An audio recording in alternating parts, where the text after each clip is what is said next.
Dan, I have another reason for you and me to be very excited about today's episode of the Woodhounds. Really? Another one? It's only Another one. 7 days into the new year, and I don't know. We're off to a raging start here, man. Another Yeah. reason to be excited. All right. Yeah, it's kind of like baseball to me. You know, there's little league, there's the minor leagues, and then there's the major leagues. Oh, And yeah, today's episode is major league. I mean, we're like all-star major league. yes. I am definitely excited and looking forward to this because our guest today has played a big part in a lot of the things I've been trying to do with firewood, actually. Yeah, he's been very successful, and I think you could just come right out and say he's changed the firewood industry. Yes. And we of course are speaking of no one else than Leroy Hite. He is the founder and the former owner of Cutting Edge Firewood, which you may or may not have seen online on ads. I would call them about as high end as a firewood company could get. Do you agree, Dan? I totally agree. I've been following along for many years. Like I said, it's been something I discovered a few years ago, and with my mini firewood, I'm trying to follow in the footsteps almost. Yes. And if I feel like I am a high end firewood delivery service, I stand in this guy's shadow. So Yes, indeed. without giving him a big head, let's just everyone welcome our good friend, Leroy Hite. Leroy, welcome to the Woodhounds podcast. It is a pleasure, gentlemen. Thank you so much. Thank you for all the kind things you said. Yeah. So Leroy, I think everyone knows of Cutting Edge Firewood. It is very heavy online presence with your website. You've been seen on the Today Show on NBC, the Fox and Friends morning show. You are in and around everything with firewood. Why don't you give us a quick background on Cutting Edge and why is it such a innovative company? So the real quick story. We have about 5 or 6 hours here, right? For me All day. We have all day. That's the quick version. So the elevator story, like the elevator pitch, is when I was in school, I went to Berry College, which is here in Georgia, and they started an entrepreneurial program while I was there, and I started a few different businesses. And one of them was a firewood company. And what I realized and what that idea really turned into with Cutting Edge Firewood is a fire is like a beautiful sunset. No one on earth dislikes a beautiful fire. 95-year-old man from Ethiopia, 3-year-old girl from the States, they both sit in front of a fire and stare at it. It's universal, it's primal, and it's unifying. I can take a whiskey, sit in front of a fire, and after a stressful day, my heart rate goes down. I think deep thoughts. My wife can come out and the mood changes. It's all of a sudden romantic. After that, my daughters can come out and make s'mores and memories they'll have for a lifetime. And a fire can be at the center of a wedding party.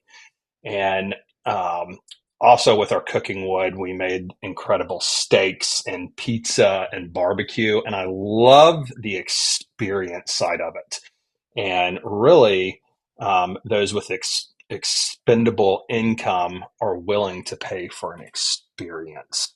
Love So it. fire doesn't necessarily just have to be a commodity. It can be, as Cutting Edge Firewood shown, a luxury item. And then on the other end, before we got into the industry, or at least what I like to say is the firewood industry, it really hadn't been disrupted. Firewood would sit outside for 12 months and rot and literally have mushrooms growing out of it. And that was kind of the industry standard. And the business strategy, the customer service, the branding, and the overall customer experience match that product quality of the rotting wood. And everybody's seen that. And so I took that low end commodity and realized that it was an experience that the right clientele would pay for. And so I reinvented absolutely everything about it, and changed everything. There was nothing that wasn't altered, and improved. That firewood is an experience. That is the thing that immediately drew me to your company, your website, like I mentioned earlier, many years ago. And I think it's the one thing that many people in firewood just don't grasp the concept of. Like you have all kinds of firewood suppliers that will just say it's just firewood, you know, and Ugh. that's their motto. That's what Right. they Yep. that's their standard business practice. And so for Yep. me, I'm in that same position of it's an experience. And Yep. this new market of like the tabletop fire pits, the small wood, like that whole Mm-hmm. thing is just based off of, like you mentioned, sitting down Yep. with a beverage or roasting marshmallows Mm-hmm. with the kids. I mean, it's all around Yep. an experience you're Yeah. having. And when you realize it's an experience, you kind of think on the opposite end, why pay any money at all to have a bad experience, for stress, for a bad experience when you get wood dumped in your driveway that's rotting, and you haul it around to your backyard, you stack it, you try and season it, you don't really know how to season it, which is a lot of work, and then you take it inside and you fight for trying to make a fire, and all you get is a bunch of smoke, and dirt, and you have a miserable time. Um, that's not what I was trying to do. That's not the clientele that I was going after. I should also say, when I started, I'm not I didn't have a silver spoon. I didn't have any investors. I just went out, and it's your typical entrepreneur story, um, that you'll read about, or whether in a book or in a publication. I just had the idea and got fired from my last job, and went into about $250,000 of credit card debt, and pulled myself up by my bootstraps. And it took years and years and years of trial and error. The nice thing, which was also the terrible thing, is whenever we tried out something new, we were the first in the world to do it, which is really cool to be able to say we were the first in the world to do this. But of course, Yeah. that means a lot of the stuff that we tried out failed, and miserably, and we lost a lot of money. Where some of the ideas would take off and would do really, really well. Other ideas would fall flat on their face. Sure. So I got a question here, but did I understand this right? When you were in college, you started a firewood business. Is that what you had Yes, said? sir. Yep. It was So, called Premier Firewood. and that was just a traditional firewood delivery? It it started off with just splitting wood by hand.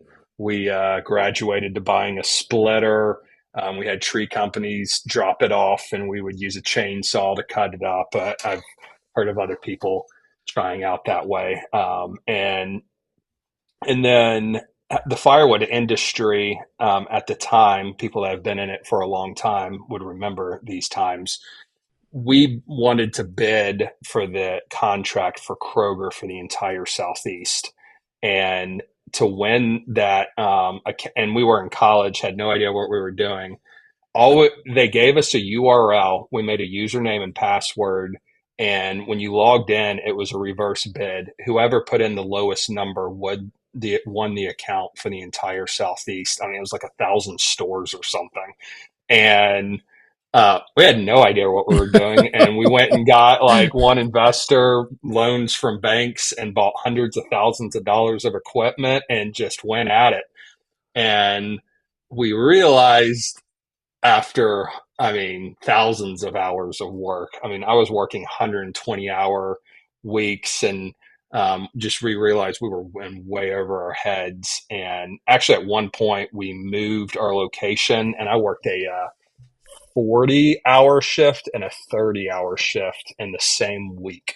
plus 3 or 4 more shifts. I don't remember exactly how many hours I worked You that you week. you do know that Ohio Woodburner is hiring, and I think, I mean, I'm not in my 20s anymore, so I think I might drop dead if I pulled a 40-hour yeah. shift and then a 30-hour shift in the same week. But we and we made a homemade kiln in the back of a tractor trailer van, dry van, and with a wood stove, and we put a fan in it, and it was homemade, and it started drying it out, um, and and I invented a new way at the time to deliver firewood. And the problem was, is we were going into the summer, and my wife got laid off, and we had to shut it down. But firewood was like lodged in my head, and I was like, "Dear God, please get this out of my head." I would pray, "Please get this weird idea of luxury firewood out of my head, and let me focus on my career." But it would not go away, and I worked at Chick-fil-A, thought about becoming an entrepreneur or a operator owner, didn't work out, wasn't for me. Worked at Enterprise Rent-A-Car for a few years, and then got my good corporate job in downtown Atlanta. Worked there for 2 months, and one day my wife was out of town, and I woke up and prayed all day, spur of the moment, fasted. I'd never done that before, and um, and decided I'm going to start a firewood company on the side. And went into work on Monday, and they said, "Oh, by the way, you're fired." And I was like, "Oh, apparently this is full time." And I didn't really have a plan in place, but went in all in, and just figured out how to do it. And it was really so that was in 2013. Um, I could talk for hours and hours about all the stories, but I mean, of working 110 hours, catching the flu, or my one of my daughters would bring home a stomach bug, and I'd throw up in between every delivery, and during hard manual labor. But in 2017, came home and told my wife, "Hey, I have this ingenious idea. I know you're 8 months pregnant with our third daughter. Let's sell our house and invest it in the company so that we can really take it to the next level." And that's when we redid the website again. I reinvented how to deliver firewood again with our racks that we offer, and redid the branding, and started healthily growing. In 19, we put up yard signs around Atlanta, and now in Atlanta, we're a household name. And then COVID hit, and we just exploded and started shipping all over the country, and the rest is history. Wow. Leroy, you're a hero, man. He is a firewood hero, Dan. I know. What the heck? Dan, I wonder if he stacks bark up or bark down.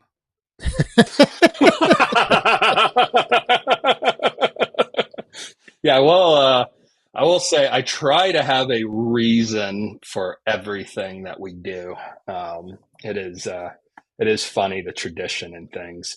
Do y'all know how old the word cord is? I give up. Very Must be old. pretty old.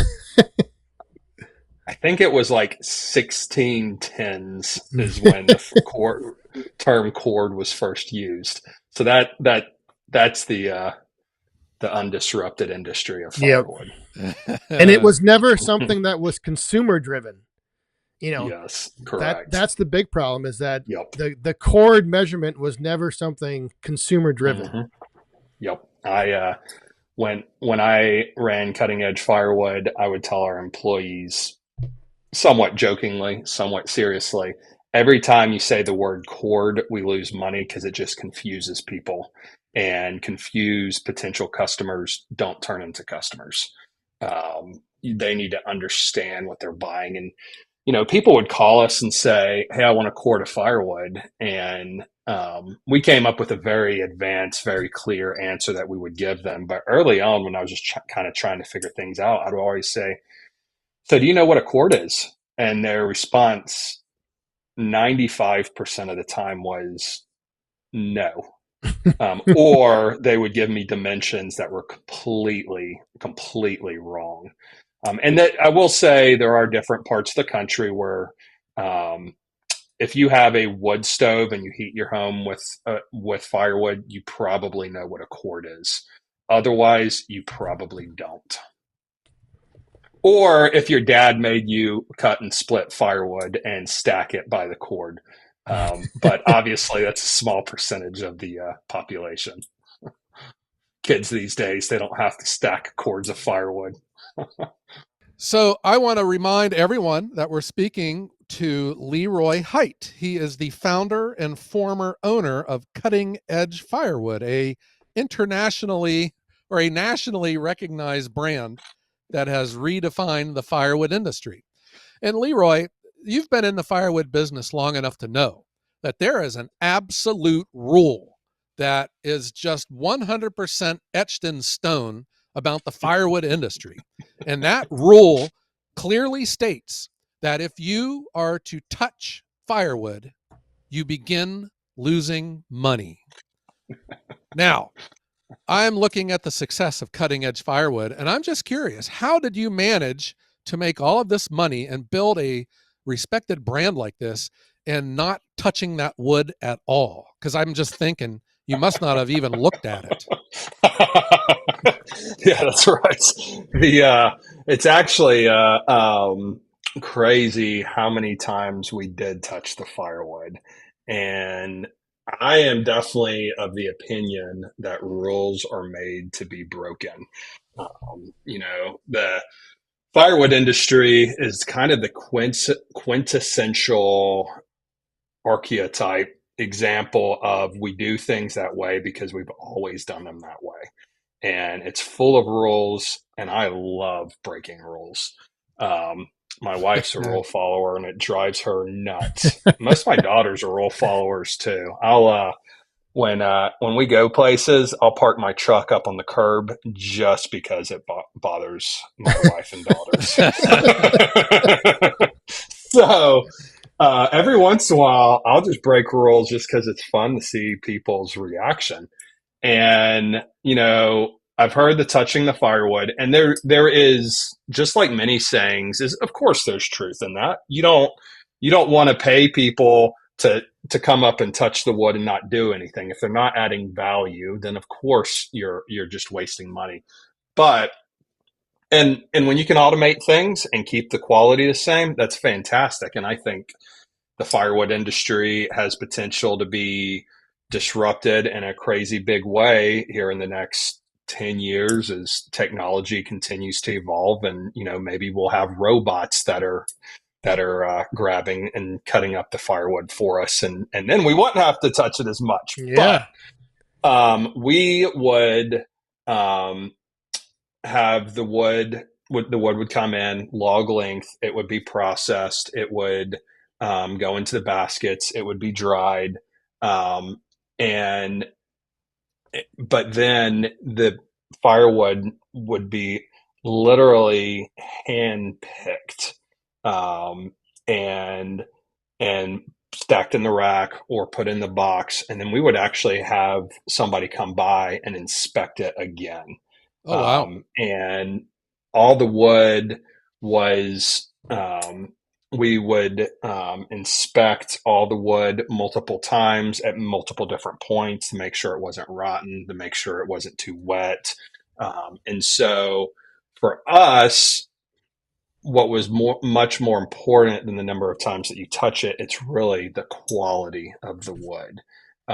And you know, you you think of um, high end luxury products like a Gucci bag. Um, they A Gucci bag can cost $5,000, and you can buy something that looks similar but lower quality for a couple hundred for sure. But it's the reputation and the value add, whether it's perceived or real value. That's the brand. And so for us, it was both value and perceived value that we were much more concerned in than number of times that the wood's touched. And speaking of branding, you have in your boxes a piece of wood that is literally branded with a must be a Correct. hot iron on the end of it. And Correct. are those pieces all done ahead of time, or do you pick one piece out of the box that's packaged and then brand it and stick it back in? We put one, so we don't we pick out ones that are easiest to brand that are And then, flat. yeah. And yeah, and then we put one in each rack and one in each box. Yep. So 2 extra touches right there. Oh my gosh. Correct. But I'll tell you, people rant and rave and they love the branded piece. I mean, I have people that say that they save it for last, and then I have people that they're like, I can't burn it, it's too nice, and they'll just Right. like stack it Yeah. up in the corner, and people come over and they're like, what's up with all those branded pieces of wood? And obviously it's a good talking point about cutting edge firewood. Conversation starter. Yes. That's right. Yeah.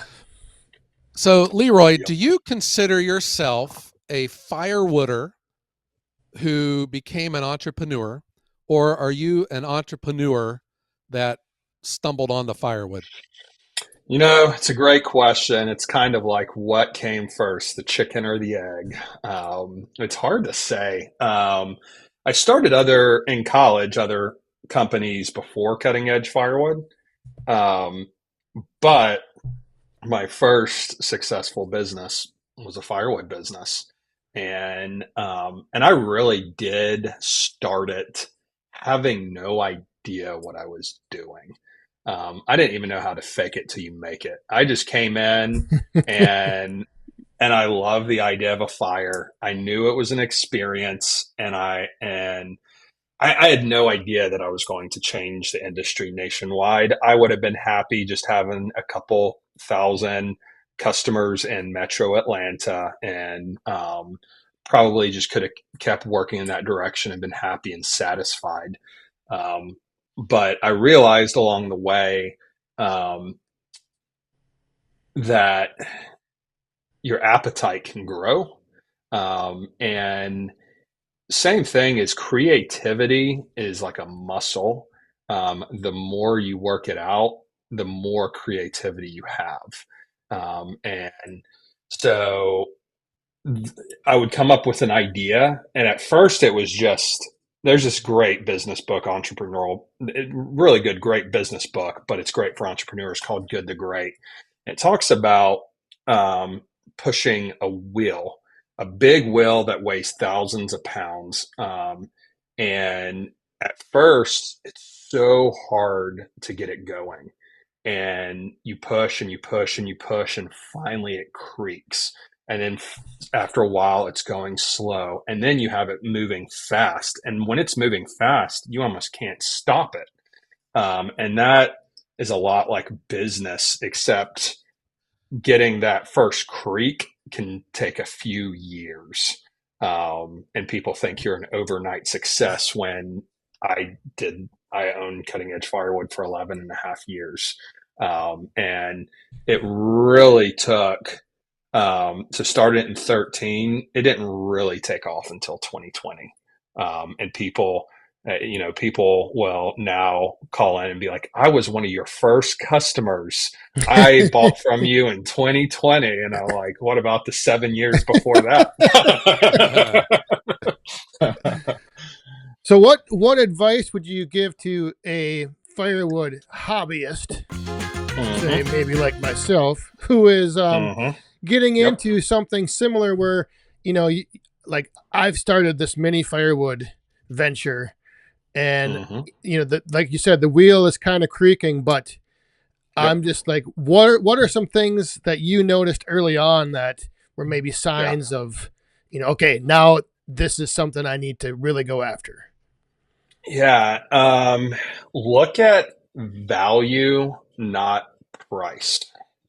So many, and I grew up in a family of 8 kids out in the sticks, relatively poor family. Um, and so I understand having a budget. Um, and, and for my family growing up, yeah, buying firewood was a commodity. But even though it was a commodity, it was like a luxury item for us. I mean, I remember my mom wouldn't let us use paper towels because she didn't want to waste them. So the kids weren't allowed to use paper towels. We had to use a washcloth.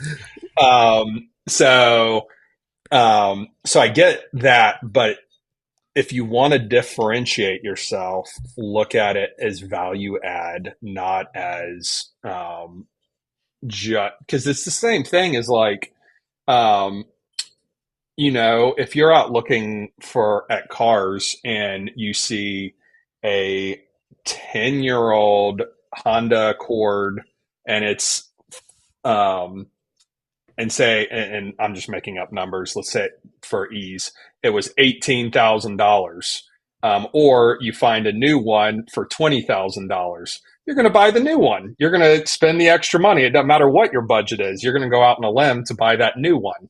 And the reason you do is because it's extra value.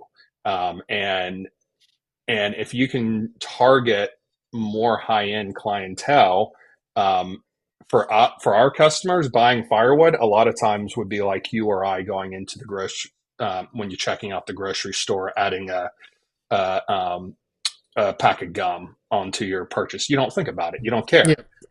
It's not that big of a deal.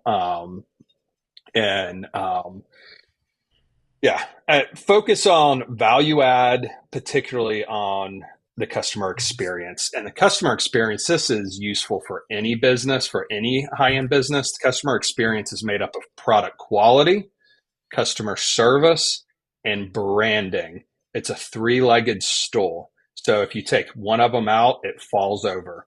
Branding is the company's reputation, both good and bad. Customer service, um, we all know what customer service is.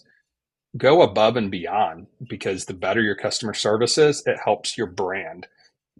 And the product quality, um, if you're concerned about how cheap you can make it, then yeah, you're competing on price. But if you're concerned about how good you can make it, then you're competing on value.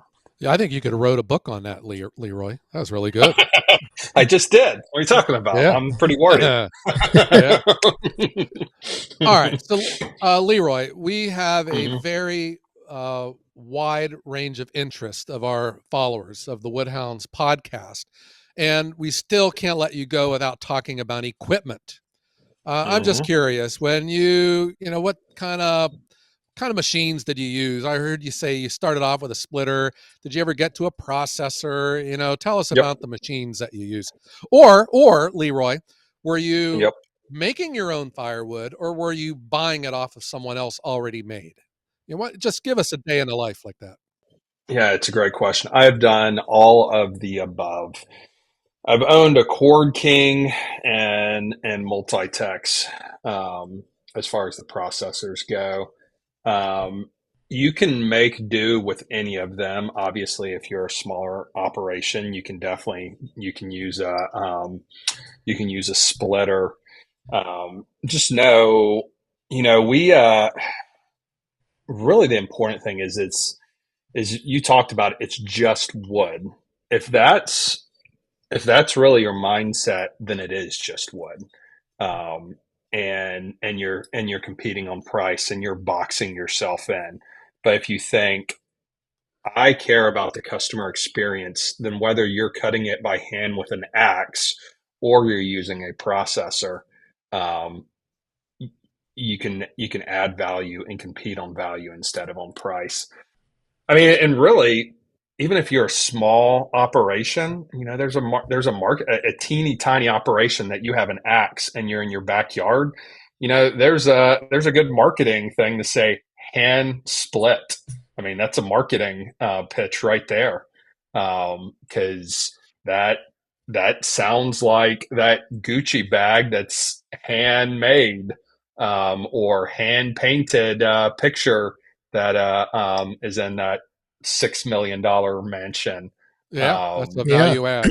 And yep. about 20% of my followers can split faster with an axe than my splitter anyway. So that'd be perfect for them.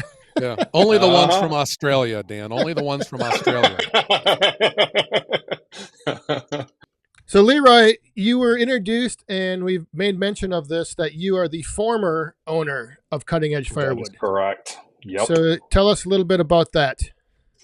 So I had a family office invest in 2023 initially, and then they fully bought out all my shares. So I exited in 2024 before firewood season. Oh So wow. do So you have any ties at all anymore to it, or I'm the founder, but the I am founder? out. Okay. So Hmm. that had to have been a hard thing to do, though, wasn't it? That Oh was your yeah, baby, huh? yes, yeah, definitely a hard thing. Bittersweet. It was all consuming. Really, it was like multiple businesses in one because we had the firewood, we had the cooking wood, we had different sizes of firewood. We had a local delivery um, that delivers in a few cities in the southeast, and then we ship nationwide. And so it was a very complicated, all consuming business. Basically 6 days a week I was available for putting input and for running it, and it was a lot of fun. And but I am now looking for my next. Well, I'm working on at least one next challenge that's top secret. I could tell you, Uh but then you know what would happen. But Ooh. then I'm looking for other. I'm looking for potentially some board seats or from some other startups that I could also do. Yeah. Are you looking to stay in the firewood industry, or are you ready to expand? I would say both. Yeah. I would be open to sticking around and advising, helping out. But I'm also yeah, I would say I'm also spreading out and trying new things. Yeah, Leroy, that must have been tough seeing all that go, because I know that you had a fleet of really nice box trucks, and I was the title that your employees had that was doing the deliveries, Hmm. and that must have been hard to see that go. Yeah, we call it our artisanal delivery service. So we Look at have that. delivery artisans that wear polos and khaki pants and well-trained employees, and they would bring it, and we have these hand trucks that take our patented racks up and down the. They can go up and down the stairs or across the yard, and we could put those wherever you want them. And so when I first started the business, it would take about 2 hours per delivery when I would show Oh up, wow. um, which at big wealthy homes, that's not that far fetched. But now it takes probably like 15 minutes per delivery. Wow. And we show up in a fully wrapped 24-foot box truck, and we look all professional, and the trucks are beautiful. And so it's the full experience is elevated. So you're not leaking oil on their driveway. That is correct. Not leaking You're oil, not messing up the yard. Yeah, the really artisans are professional. not the artisans are not taking a leak in the front yard. These Yep. racks that you deliver, how long does the customer have to let those sit for that to season? How long is it for the customer's job to season the firewood? 1 second minimum. One Oh, second minimum. Wow. It comes completely ready to burn. You can, in fact, when I would do deliveries, I would regularly offer to start their first fire for them. hmm. And that's And kiln it, dried. I'm sorry. Did you yes, separate your species? Didn't you even have like a wood that you were? absolutely. So we have oak wood, hickory, cherry, apple, um, and we would brand them as our own. And they would come with fire starters, and so literally you had everything that you need, where you would strike a match, start it, and you could walk away, and you'd have a roaring fire. Yeah. With the And first didn't you match. say you were importing wood from Africa? Yeah, Or there's the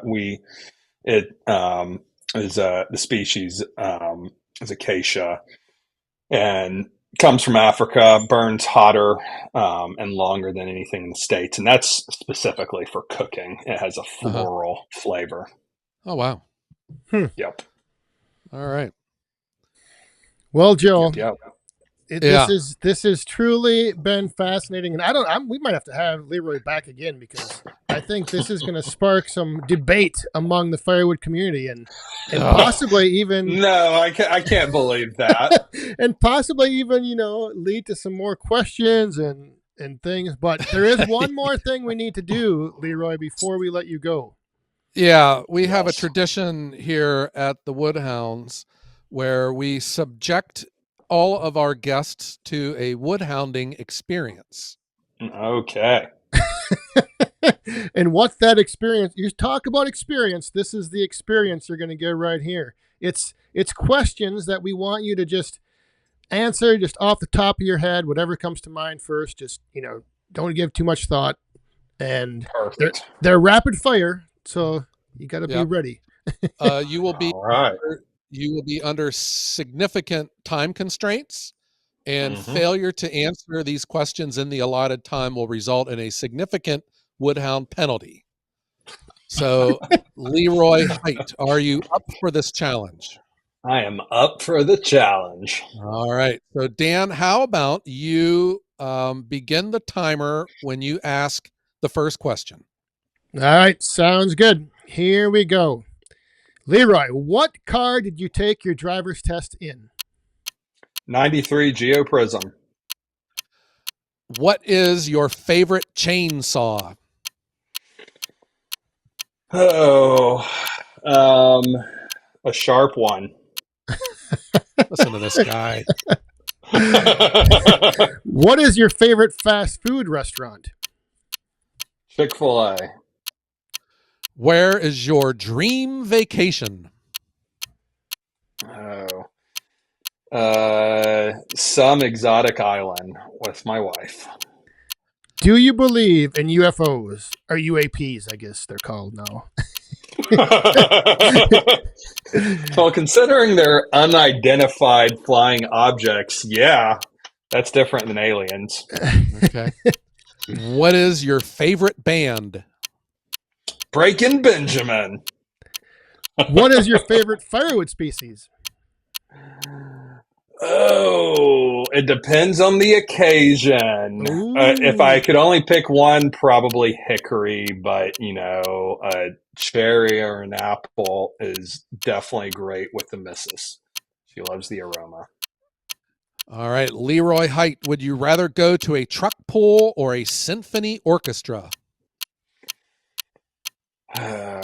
With my limited time as an entrepreneur, I have to do everything as a family. So definitely a symphony. Yep. Who is your favorite historical figure? Oh, that is a hard one. We will remind you that you're under significant time constraints here. George Washington. There we go. Come on. He cut down the cherry tree. Yeah, he did. Yes. All right. And you're not lying about that. And what is your favorite, or who is your favorite sports team? Oh, I have no favorite sports team. Oh. I have no hobbies. I have God, family, company. All right. Well, you made it through, Leroy. Congratulations. Hallelujah. Yay. You damn. You said I got a reward at the end for answering all of them? And yes. I don't think you'll get any rewards for that. You might get a cat. You win one afternoon of stacking firewood at Ohio Woodburners Woodyard. Oh boy, bring me a Nice. lawn chair. Yeah, I'll have to sit down while we Nice. do that next time. All right.